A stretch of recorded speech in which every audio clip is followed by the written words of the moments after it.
بسم اللہ الرحمن الرحیم۔ گمنام ہیروز کے معزز ناظرین، السلام علیکم۔ آئیے چلتے ہیں کہانی کی طرف۔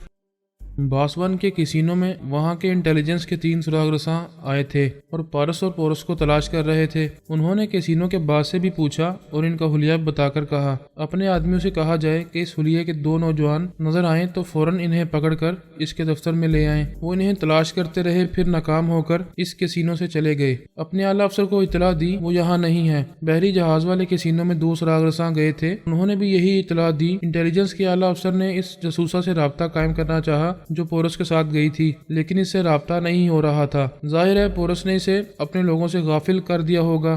وہ اعلیٰ افسر واشنگٹن کے ہیڈ کوارٹر میں CIA کے اعلیٰ افسر کو پارس اور پورس کی موجودگی کے بارے میں رپورٹ دے چکا تھا۔ اس نے پھر اس سے رابطہ کر کے کہا وہ دونوں بالٹی مور میں موجود ہیں، لیکن 2 بڑے کیسینوز میں سے کہیں نہیں ہیں، اور جس جاسوسہ نے انہیں دیکھا تھا اور انہیں ٹریپ کر رہی تھی وہ لاپتہ ہے۔